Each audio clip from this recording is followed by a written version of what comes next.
Bienvenue sur Simo University Podcast.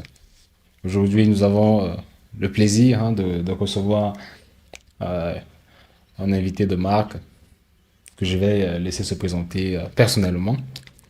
Et l'entretien va se passer en anglais. Je pense que c'est sa principale langue de recherche, comme vous le savez, à Simo University. On n'a pas d'étudiants, on n'a pas d'élèves, on a des chercheurs.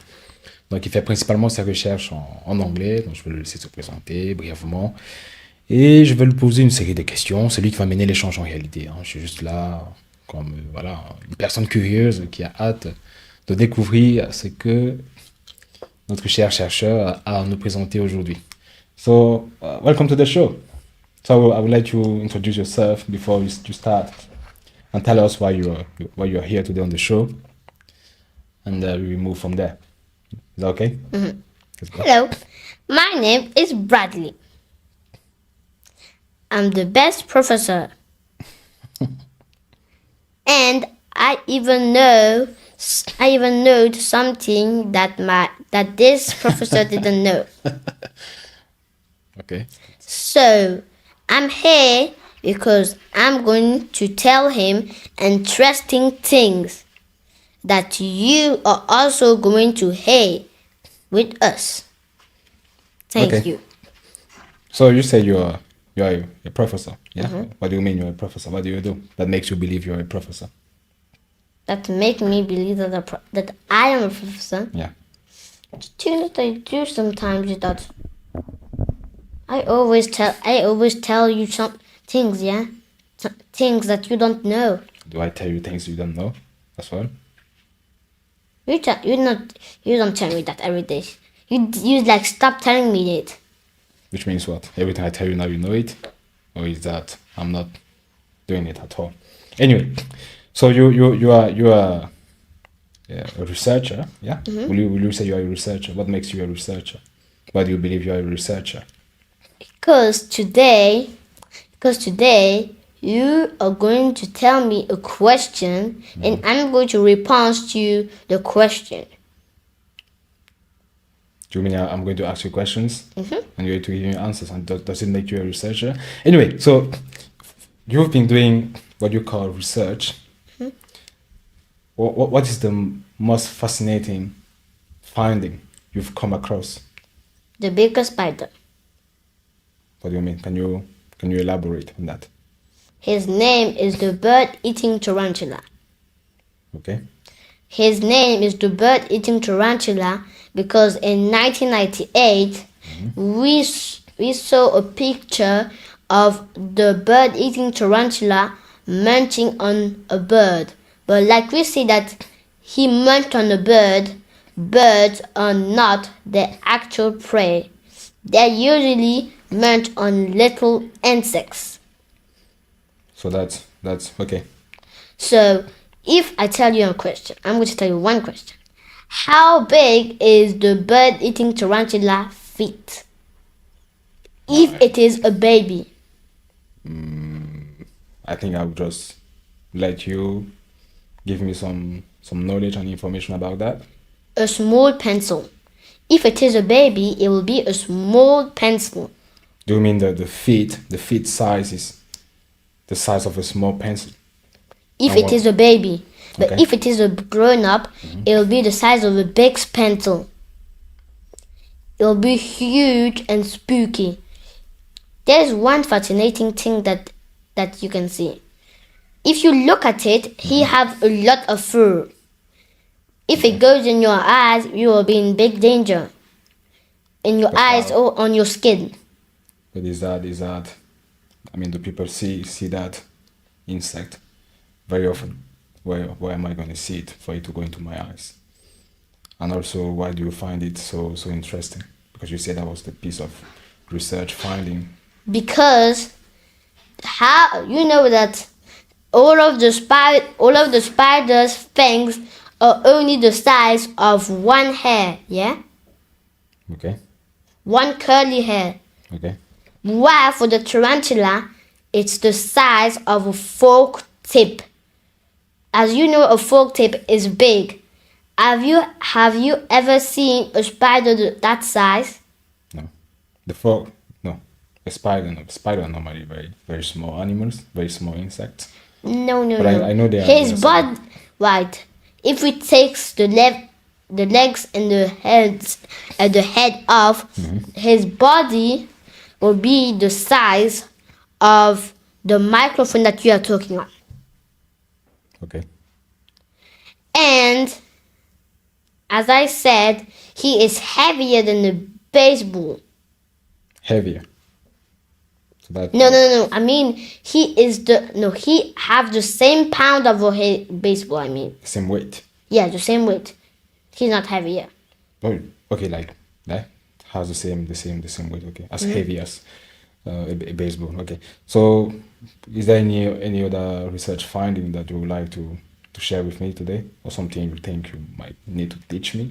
As you say, you teach me a lot of things that I don't know. So, is there any other piece of finding? Tell me. If you add the leg and the head, the tarantula will be the size of a dinner plate. So is it only about the tarantula, or do you have any other topic to talk about? Or are you gonna talk only? Do you know about the most disgusting animal? What's that? Which one is that? Don't say the blood one. The one even more disgusting than the blood one. A cockroach. Why? The biggest cockroach. Well, his name is long. Cause Mother Blanda, it's so long, so I can't remember. But I can tell you, he's the size of your whole hand. Okay, so His feet are the size of a hair, and his eyes are the size of a coin. While for a tarantula, his eyes are so small. But what is the animal that fascinates you the most, and why? animal that fascinates me. Because you are very interested in neuroscience, yeah. So, what is the most fascinating animal for you, and how does it connect to the neuroscience that you? Humans. Okay. Humans are the best animal that I like. They are so smart, they can even know how to hunt a whale. Yeah. And now, I'm going to tell you a question. Do you think that there is an animal that can hunt a shark? An animal. In the water, I think the shark is maybe the king in the water. What do you think? No. No? Humans are the biggest predator. I saw that coming. So yeah, okay. I mean, if you are Because some humans have good ideas by taking a big bottle, a fish inside, putting in. When the shark go inside, when they feel it's heavy, they take all other more humans to play with them. Then the shark is dead. They don't use the whole shark as meat, but they use the fins for soup. But actually, the fins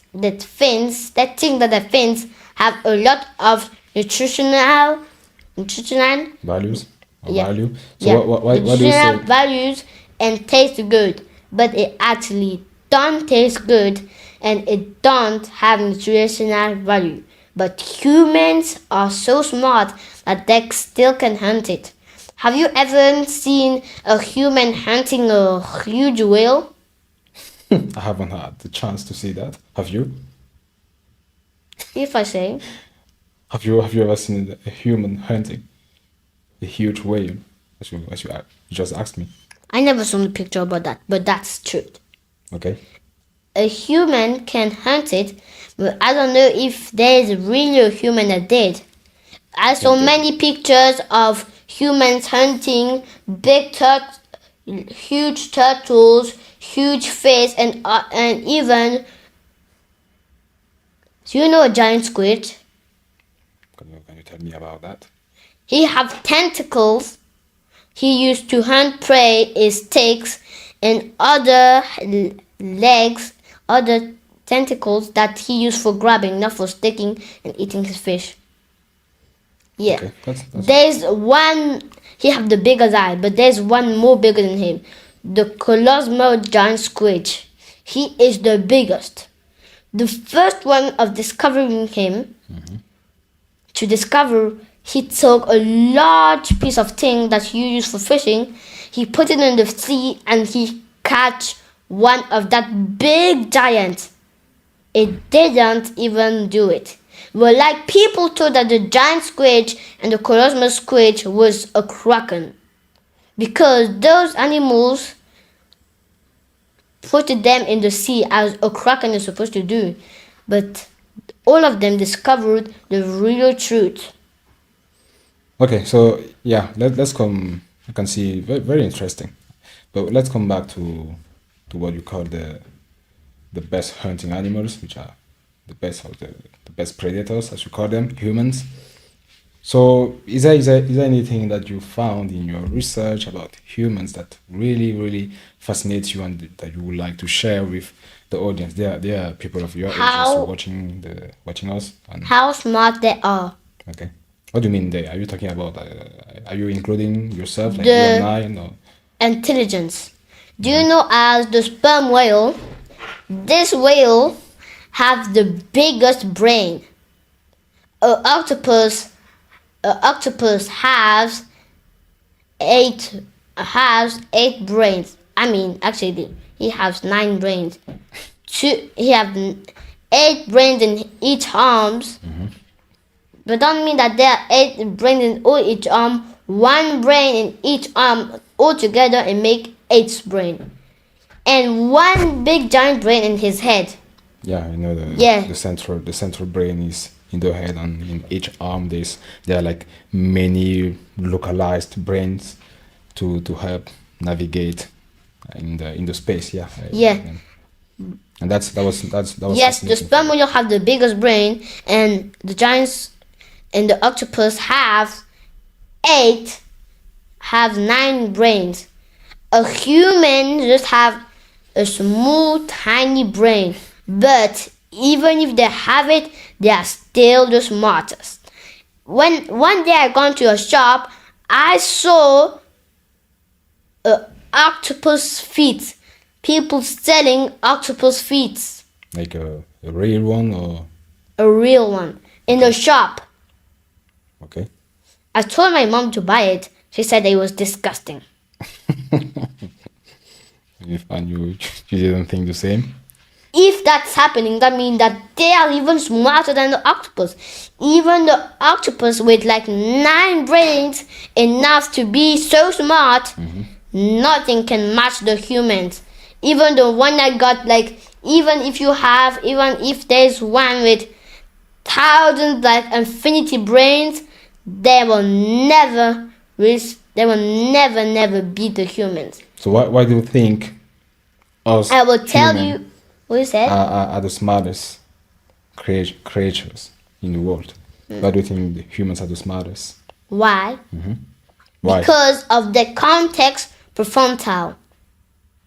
As you know, animals have brains, but some of them, like all of the animals that are not part of the human family, the context prefrontal, as they don't do many things to get stronger, they don't learn and do nothing, the context prefrontal becomes smaller. So they just use the thing that they have like sharp teeth. But wow, a human, he can learn. There's a chimpanzee, he's a part of a human, he can learn too. You're saying a chimpanzee is a human? No, he's part of the animal. He's part of the human family. He's not a human, but he's part of the human family. Which means in your family there are chimpanzees. Even everyone. But it don't mean that we know their names. It means that they do the same thing as us. They can walk like us. They can communicate like us. And there's a big boss that tells you what to not do. Who is that boss? Are you kidding me? The boss is still a chimpanzee. It's a big chimpanzee. When you do something silly, the boss chimpanzee tells you to don't do it again. Okay. Like the king. And they care about the loved one, and they can even learn. Wow, as a dog, he's not part of the human family, but he can learn 100% of what a human teach him. But you know why he's not part of the human family? Are you talking about the dogs? Okay. Because there is a lot of things that they can do. Like what? They can stand on 2 feet. They can learn how to stand. They can learn how to talk. But do you know that they don't have the same teeth of humans? They have small teeth and a bit Sharper, I guess. yeah, Small, maybe smaller and small sharper. and a bit big one.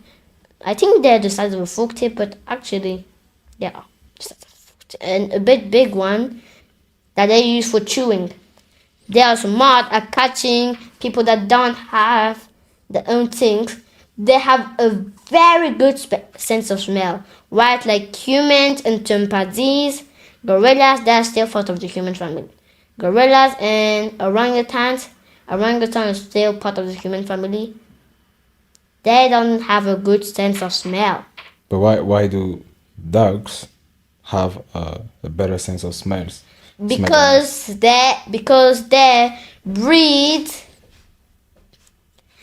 They take the air inside the nose and take the air outside the nose in the same time.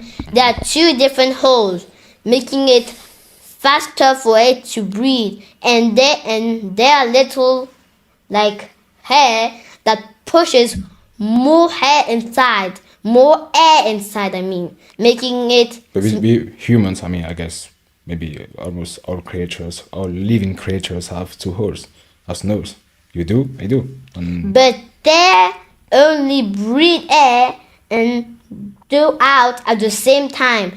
They don't do it at breathe air and take the air out at different times. Like one breathe air and one take the air out. No, they breathe air and take the air out at the same time.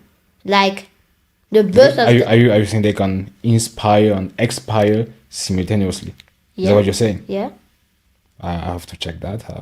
I have to check that. Like they are able to inspire and expire at the same time. Yeah. Okay. Because they can't do it like one expand and one expand. No, they can't. Only dogs can. Because they have 2 noses. Those 2 noses have 2 holes. Okay. And now, I'm going to tell you one more thing. Tell me. Which animal is the craziest? The craziest. Like so stupid, do silly things and. Can you tell me about that? About that craziest? What about monkeys?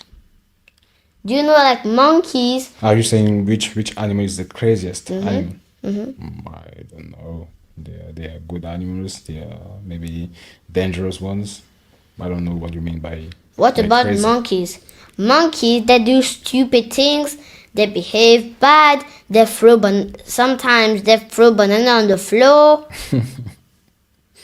They throw banana on the floor. See? Okay. So now I can see you are like really fascinated by animals. Can we come back to the what you just described as the best predators? What is the most fascinating part of the human body for you? The part that I said that the animals get smaller. The context frontal. It's so small that it can help you. It can help you win a jigsaw puzzle.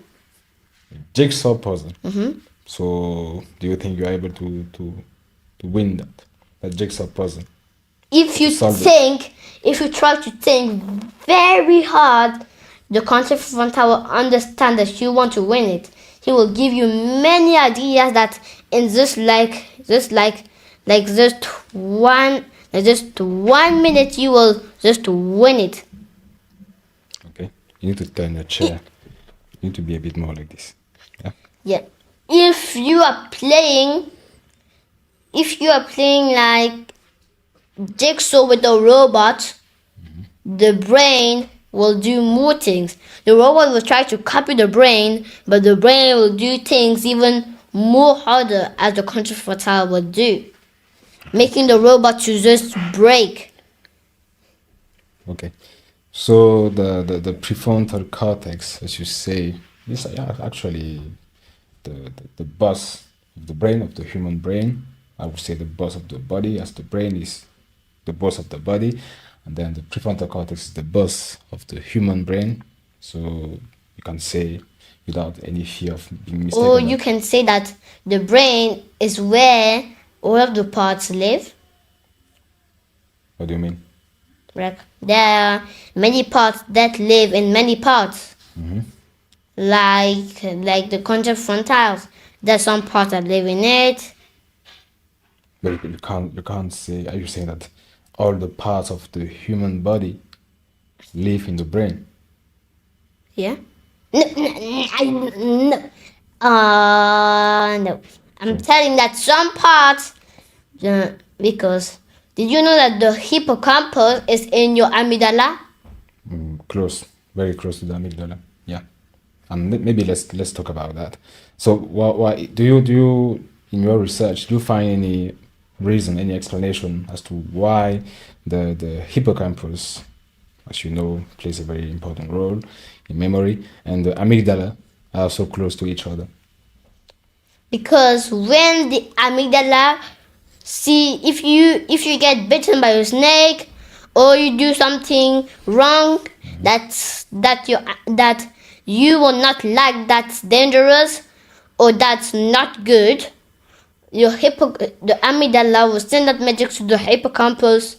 He will tell the hippocampus, remember to don't do that anymore. But like if it is too far, the message would take like thousands of years to go, then you will have that problem every day. One day you will be dead. So that's why they are so close to each other, so the message should go to the hippocampus more faster. Well, it makes sense. It makes sense. But coming to, because you said if they were a bit far away from each other, the message would take thousands of years. that's a bit exaggerated. But but if you wanted to go far, if you want to make the message to go far, and you and the amygdala and the hippocampus are far away, that means the message go faster. You need to get strong, do eat vegetables, and never play one more time. Instead, do make exercise, that thing that will create light and a type of liquid slippery. That light will make the message to see where he's going, and that slippy thing will help the message to slip more faster. What's that liquid? That liquid. Yeah, are you familiar with the name of that substance? That thing is la myelinisation. Okay, she's saying it in French. Yeah, that's so the myelination. Yeah, so the myelin. So some words. This word you remember it easier in French. Yeah, as we saw. I mean that's a very important substance. When new neurons are created and synapses are trying to connect with each other, then that substance, as you say, strengthens the circulation of the message and makes it go faster. The myelination is a fundamental process in learning. So yeah, thank you for pointing that out. So yeah, so the explanation about why the hippocampus and the amygdala are so close to each other is really fundamental. Because if you get scared by something, for example, the hippocampus, I mean the amygdala, has to store that message, in a place where the message can be retrieved easily in the future. That's why it just put it in the door, and then the door just closed in the hippocampus. If something happens, it goes back there check, is it similar to what happened to us last time or whenever in the past, and then find the information fast, and then you know how to react, fighting or flying or fleeing. Yeah, that's interesting. So is there any relationship, any other connection in the human brain that fascinates you? You just spoke about the connection between the hippocampus and the amygdala. Is there any other connection that fascinates you that you would like to teach us about? Is there any more? No? Yeah, okay. In the human brain. Okay, let's say, is there any other part of the human brain that fascinates you? So we spoke about the amygdala, the hippocampus, the prefrontal cortex. Okay, we'll tell you just... I'll not tell you the answer. We'll just tell you if you know. You know, if you are looking at fire, Yeah. you know that you will not touch the fire. Okay. And which part of the brain is telling you to don't touch it? That would be amygdala, I guess. Yeah. In line, And in collaboration with the prefrontal cortex. And if you do touch it, your skin will take it, send it to the brain. Which part of the brain will tell you that it is hot? The hypothalamus. Are you not? Is it an exam? Are you? Yes. Because the hypothalamus tells you everything, every time that you need to do something, and also everything that you want. If you're hungry, the hypothalamus will tell you it's time to eat. If you're sleepy, the hypothalamus will tell you it's time to sleep. If you touch something hot, if it doesn't have a hypothalamus, it will not feel hot, but you will die. So it will send the message to the hypothalamus. While the hypothalamus, it's not close to the, like the, you know that, like the, like hippocampus, yeah? So instead, it sends the message to the prefrontal cortex. The prefrontal cortex will tell you to do exercise every day. So when it comes back to the hypothalamus, it can slip faster to the hippocampus. So the hippocampus remember that's how hot fire will be, so you don't touch it one more time. While the amygdala tells you when something happens, the amygdala can't feel it, but it tells you that don't do it. While the hippothalamus, he do the both things. Don't do it one more time, and he can feel it. Well, the amygdala can't feel it. Okay. So yeah, the hypothalamus also plays a Wait, good I'm role. going to tell you something great. Did you know that there are two parts that looks a bit similar? Which part? With that parts that do a bit similar jobs. Do you know? I'm going to tell you. Tell me. Yeah. The prefrontal and Prefrontal cortex. the prefrontal cortex and the hippocampus. Can you explain what you mean by that? The prefrontal moving. cortex helps you to resolve problems.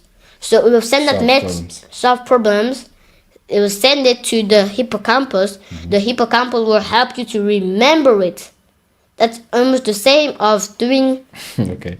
See? Yeah, similar task. They are, I think, maybe the two most important, parts of the brain. Maybe with the amygdala. because- If you didn't have your hippocampus, when you will do something so correctly in just like 1 second, you will forget to do it. Yeah, without the hippocampus. But if it's working, you will not use your hippocampus. But well, you might need it to remember. But from working. yeah, if you're learning how to walk, if you're a baby, you will need your cerebellum. Do you know that Can you tell us more about the cerebellum then? there's a big part here called the cerebellum, but that part is the part that takes the prefrontal cortex. But there's another part behind, smaller, still called the cerebellum. That part is the one that I'm talking about. He helps you balance. But the part you're talking about here in the is called the cerebrum. Yeah, that's Cerebrum. cerebrum and then the cerebellum. Two different parts. Yeah, okay. So you're talking about the cerebellum. Okay. Yeah. Can you tell us more about the cerebellum? He helps you balance. Without the cerebellum, when you will never be able to learn how to walk when you will be a baby. Never. Even if you practice like thousands of years, you will never be able. Then everyone will see you going. You know the thing that we use for pushing babies in a chair? The pushchair, yeah. Yeah, push chair. Everyone will see you being in your push chair, even when you are grown up. Everyone will see you being in the push chair. Everyone will think that, what is that? A grown up put you in the push chair? That's silly. Well, okay. Coming back to this, because let's dig a bit deeper. There's a piece of research and piece of real life cases of babies who had some parts of the brain missing. Yeah, there are some like maybe one or two parts of the brain, or completely like a whole hemisphere of the brain. As you know, there's the left and the right hemisphere. So one of them is missing from the brain or not functioning, but they still manage. The brain still manages to compensate. Are you familiar with that literature? Because when you're in the tummy, when you're in a mommy tummy, first you have the two parts, but when you go out, sometimes you go out and the mommy tummy is too big. But well, sometimes you go out, but one part go away. No, but what I'm saying basically is there have been cases where a child, for example, has maybe after an accident, so a whole hemisphere of the brain is damaged. The whole hemisphere is damaged. Then when this happens, as you know, there are parts of the brain located in like maybe in the left or the right hemisphere. So when a whole hemisphere is damaged, the brain still manages, like the remaining part, the remaining part that still functions well, manages to compensate the function of the missing part. Yes, that's because of the prefrontal cortex. He thinks a lot about the other jobs. He thinks about what they did, because the left, you have two amygdalas. The left amygdalas one helps you be scared when you face a lion, but the right amygdala helps you feel emotions like sad, happy, impressive, or surprised. Okay. Yes, but if the right one go, the conscious frontal will try to think about the right one job.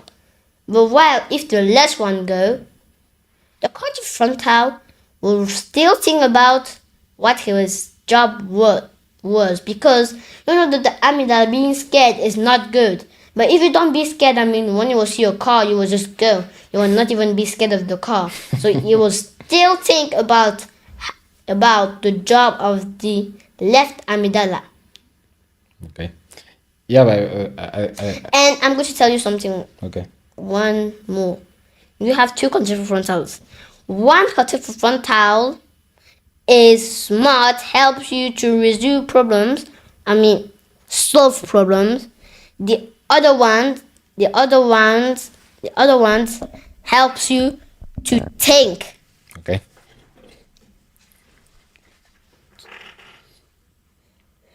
So. And there are some cases that a human, like a child, knows something that even other child didn't know. Like, I only speak French and English, but You only speak French and English. What do but you mean? one day when I was playing, I told Daddy what is the sound helados. He told me it's how to say ice cream in Spanish, but I didn't know that helados did mean it. You learn. And do you know how that's possible? Tell me. It's possible because sometimes the brain wants to learn more things. So it starts looking at similar objects that look with similar things.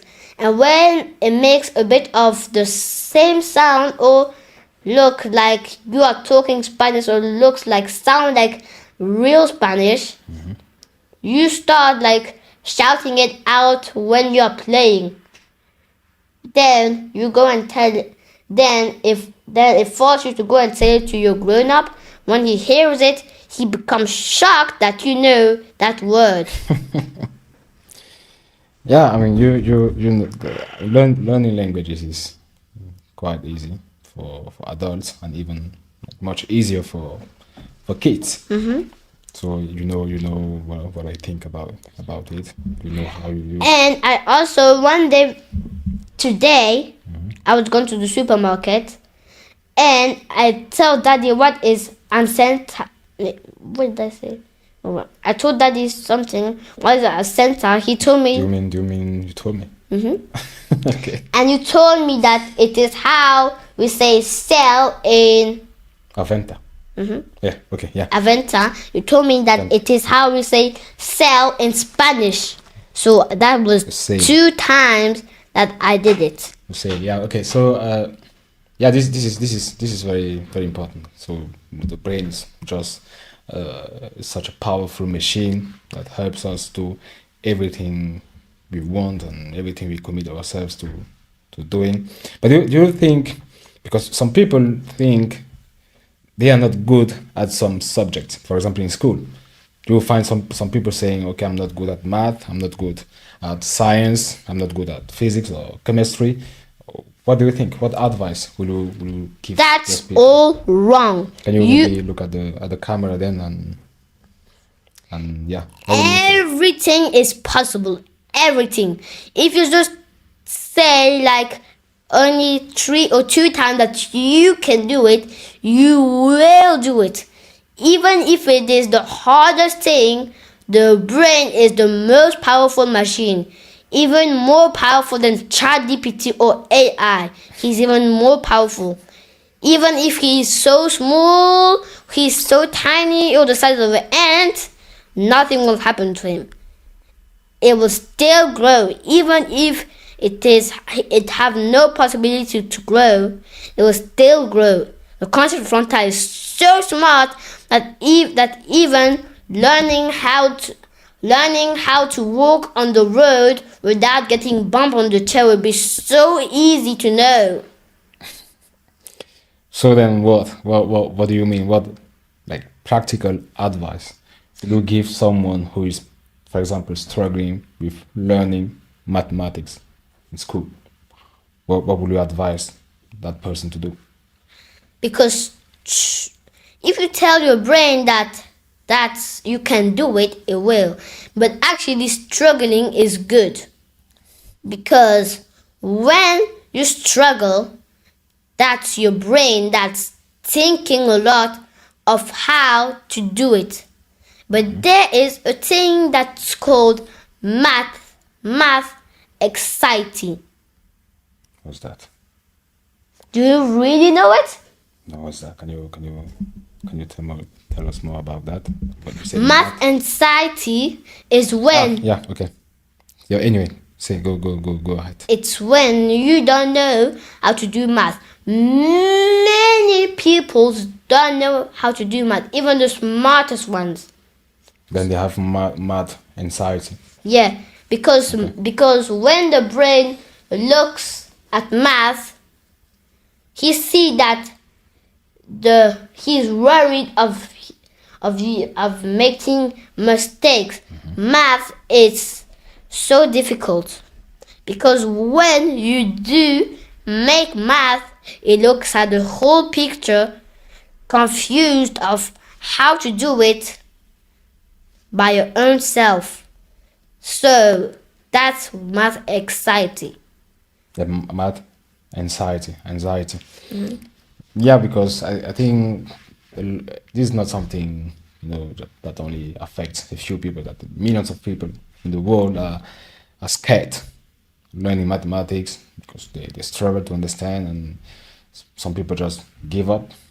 But actually, that was probably my favorite subject in school. I'm one of them, but I never give up.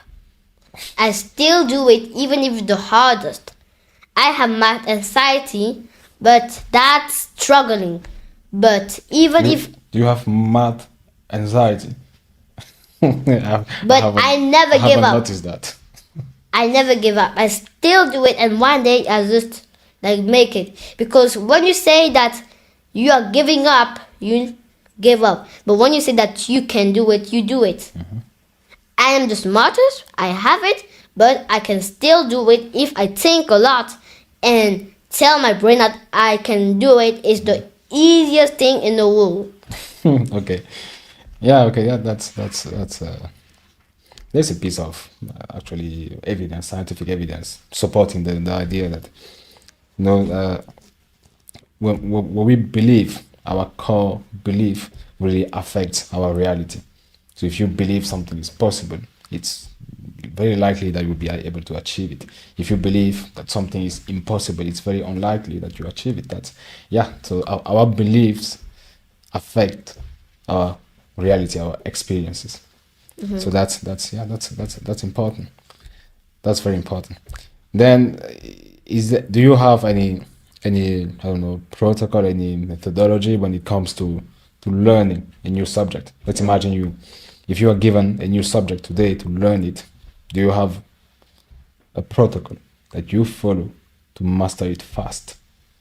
Protocol? Yeah, like a method. You can make a story with it. You can repeat it. Repeat it will make your mouth so tired. To repeat what? To repeat it, yeah? To repeat the thing that you need to do. So, the easiest task to do it, if you look at some words that sound like some words, in those words, say it and try to remember. Those words will connect with what you need to remember, and then when it will just connect together, making it easier. You will just remember it. Okay. So the question was, if you have to learn something new, how will you do it to master it? Master? To know it very well so that you can teach it to someone. To know it. Yeah, so that you can teach it. To know it very well, you need to do it every days. Then when you realize that there is a mistake, you make it good. Because one day I was watching TV, I heard something, I thought that it was no, I could watch it again and again, then I realized that it was not saying no, it was saying yes, because it was saying, don't stop talking. If you do, they won't eat us. I thought that they were saying stop talking. If not, they wouldn't eat us. I was confused, so the next day I heard it again and I heard it again. Then after like 3 days, I realized that it was don't stop talking. Don't stop talking. I realized that it was it. So you need to look at it or repeat it a lot of times. So if you see a mistake or something not good, you make it the right way. That's how you do it the correct way. So yeah, okay, basically never giving up, always trying to, telling your brain you can do it, then he's gonna give you a lot of motivation. And coming back to that topic actually, so the brain is flooded, like full of chemicals, yeah, that make the brain function optimally. So coming to that, is there any substance in the brain that really, what's your favorite chemical or neurotransmitter? What do you mean? What's your favorite chemical in the brain? What's your favorite hormone in the brain? Hormone? Yeah. I prefer that dopamine. Can you say it again and louder? Dopamine. So why? Can you tell us a bit about dopamine? Because if you are doing something important a lot of times, the brain will start liking it. So it will send dopamine, dopamine helps you to do it a lot of times. So you will just continue doing it, but you don't like it. So Just if you're looking for the camera is up there. So look. So imagine that imagine that your favorite thing is burger. You eat it every day and also chips. But one day you eat potatoes and broccoli every day. But like you do it a lot of times, you will start liking it a lot. But first you didn't like it. That's because the brain loves it. Like things that's bad, when you change the thing and do the right thing a lot of time, it becomes good. So if you love broccoli and then you change it to potato, if potato is more healthy than broccoli, the brain will send dopamine because he loves it more than broccoli, making you eat potatoes every day. So that's the dopamine job. Yeah, so So that's why I love it a lot. I love it even more than cortisol. okay, yeah, go ahead. Cortisol, imagine that you are working. Imagine that you are playing football, Then you fall down and you get hurt. You don't even feel the hurt. Cortisol helps you to don't even feel the hurt. You continue playing, then when you come home, you feel the hurt. That's like you are working, you are wiggling your feet, then your feet bang on the wall, your shoes break, and But that would be endorphins then. What you're describing is more endorphins than cortisol. What is endorphins? Endorphins, yeah. Endorphins? Yeah.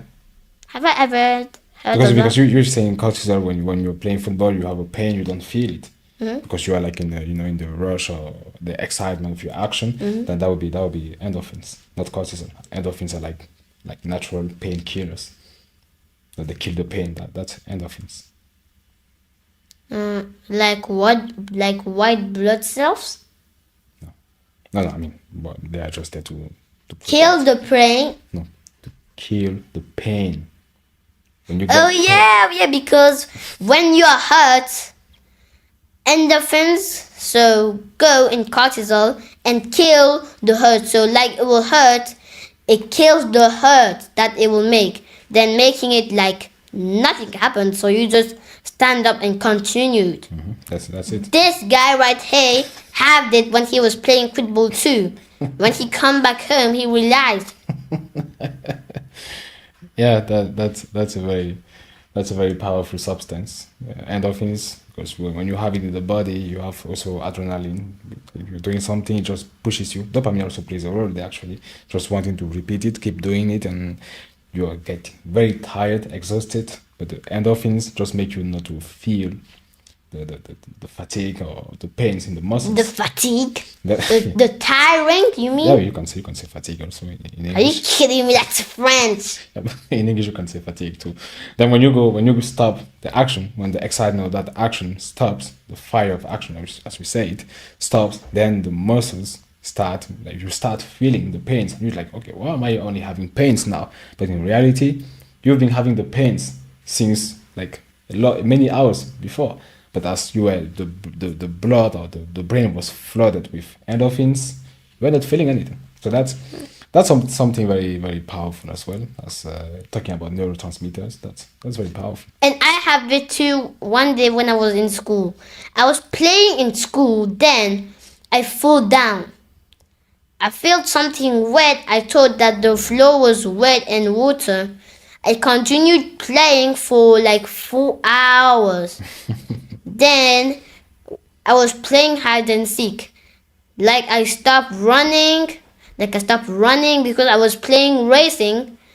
I was playing racing and tag. So I was running. Racing is when you see who is the fastest. Tag is running away from people that's going to touch you. So when I was playing hide and seek, Then I feel the pain, so I gone to the teacher. Then then they put a plaster, and then it gone. Yeah, but so actually, was the floor wet? Because you say the floor was wet. Was it the blood or something? It was not the floor that was wet. It was the blood actually. I thought that the And you floor had no was time. wet. You had no time to check it out. And I mean, you saw something red, and you thought that was red water. No, I thought it was wet. I didn't see the red. I was not looking. It was red right here. I thought that it was wet. So I thought that it was water. Yeah, I get that. So what neurotransmitters pushed you, or and influenced you so that you didn't realize what was going on? Would you say it was only endorphins, or maybe do you think there's another neurotransmitter that might have played a role there? Maybe. Listen, now I'm the one asking questions now. Yeah. How about Maybe white blood cells. that? Okay, but they are normally just there to protect. And anyway, so in that case, that would What be endorphins. What about dopamine? Yeah, dopamine too, because just pushing you to keep playing. Yes. And then adrenaline, I guess adrenaline so might have played a huge role. As you know, in sport, in many other, when you do something that you like, this normally happens. I think these things about neurotransmitters in the brain just make us and that part of our body a very fascinating piece of invention by the nature, or by God, depending on how you see that. That's really fascinating. Okay, would you like to add something, or Okay. Can we come back to the bigger spider? no? We are not gonna talk about spider again. Maybe you can make a full episode on your podcast where you talk about I know. about spider. But I think I wanted to ask you a question actually, because you mentioned something quite interesting, and but my hippocampus is just failing. Goosebumps. I don't know. Do you want to say something about goosebumps? So why do we actually as human have goosebumps? Have you done any research on that? So what finding can you share with us? Goosebumps is when the hypothalamus release a liquid. The skin have like muscles next to them. So when that liquid goes, the muscle, like the skin is bending like this. But when that liquids come, the muscle becomes bigger, making the skin to become like this. And if you see like first humans were monkeys, but then they growed up and they start preying on mammoths. And then sometimes they saw like bears and lions. They have the goosebumps. Those goosebumps make the skin to come, making them look bigger. So that made the bears, the lions, and all of the ones that wanted to prey them more scared that it is a giant, that his skin can grow bigger, or his skin is a robot that can slap you. Like the slapping robot that we have in this house. Anyway, okay, yeah. So goosebumps, very very fascinating. Body Yeah, experience. and also goosebumps happens. Goosebumps, you have them when you're laughing. Okay, I wasn't familiar with that. Okay, so what was the question that you wanted to tell me? I don't know. I think we've touched on many topics. And anyway, so yeah, okay. I think the question is coming back. Maybe in your research, so I can see you are like very interested in animals, in biology, yeah, like human biology, in humans. So coming to the humans, are you more interested in doing research on adults or like babies, or do you just mix both together? So More about babies. babies. So is there any something? Is there something interesting, fascinating? As I said the first time that you visited me, I said that I knew something that my dad didn't know. That thing is that babies have more bones than grown up. You think that is wrong? Yeah? So I will tell you why. Babies have more bones than grown ups because those bones need to connect together. Because if there was like the grown up bone, they couldn't. Like in this feet, and like in the first part of your feet, you know that there's a little bump here that's not even a bump. Yeah? And at the and next to and then behind it there is the thing that you call your feet. In the middle there's your leg. Yeah, that's where that thing begins. In an infant legs it has 3 bones. In a brother or a sister leg it has 2 bones. While like me, I have 2 bones in here. While for a grown-up, he has 1 bone in it. 1 big, strong bone. Because those bones are light.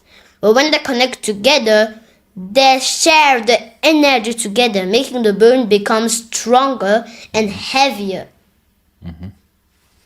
So that's why infants have more bones than grown-ups. Yeah, that's. I mean that's something that might actually surprise people, but it makes sense. So after you get the explanation, it just makes sense. Like many things in science. So you might see something for the first time and be very astonished or surprised, but as soon as you get the explanation, the rationale behind that thing, just like, okay, actually that really makes sense. We call it in psychology the knew it all along effect. When you learn something, when something happens, you always believe like you actually knew it already since the beginning. Okay. So Okay, I need to tell you something. Do you know what will happen if you never grow? if I never grow, You know, right do now I you need- have. do I need to grow more? I think I'm You know that now you have like a mustache, yeah? If you never grow, you will still be the same size like a child and already have mustaches. Instead of growing or having mustaches, you might have even mustaches even when you're a child. And and your feet will become smaller than before. Your hand will become smaller, and you will be so small that you might even turn into a gnome. okay. Yeah, fortunately it's in And my then face and your muscles will get. Sometimes when you get smaller, your bones get smaller, except your muscles. okay. Your muscles will get squeezed in, making you to not like it, making you so pain. But sometimes your muscles become smaller too. Okay. Sometimes. Interesting. That's dwarfism. You're just describing what dwarfism is, which is a medical condition, and all our support to people suffering from that condition. Okay, I think it's time to wrap up this session. Can I talk about the thing that I told you about Chupacabra? You want to say something about Chupacabra? What's the Chupacabra? It's not a legendary creature. It's a real creature. It's in a country, I don't remember the country. It's in a farm in that country. Okay. Every time that it's nighttime, it comes with his sharp teeth. It breaks the necks of each animal, sucking their blood. But they don't really suck humans because they have a small head. That means they don't have a big prefrontal cortex. And like it is a creature like animals, it's scared of humans. While lions, they think that they're the bravest, they're the king, they're the smartest. So he only sucks creatures that's harmless in that farm. So they put them in the house and blocked it. But the chupacabra snapped it with his claw and gone in and drank it. Okay. Everyone was scared. And then one day people found that the chupacabra, it looks like a film that's species. Okay. It looks like a film that species. Okay. Everyone was afraid Listen. You've been talking for 1 hour, so we need to wrap it up now. Okay, we've been talking for 1 hour. That's a very long episode. So yeah, so now we need to. And you're yawning. That's because I need to breathe more air for my brain to have more blood. When the brain don't have enough blood, so you can breathe more air to your brain. Okay, interesting. Okay, so yeah, we need to wrap up this session. It was a pleasure having you on the show for the first time. The first time how? You've been on the show like in the past, but not this was an interview. The first time we were doing mathematics and these things. So it was a pleasure having you on the show. I hope you enjoyed the talk. Normally just did what we do every day. Yeah. Just did the same, just now did it in the studio, the microphone and the camera, and share this to the whole world. Alors, do you want to say a few words in French to say goodbye before we Okay. we stop? Say Bye goodbye. bye. J'espère que vous avez une bonne journée.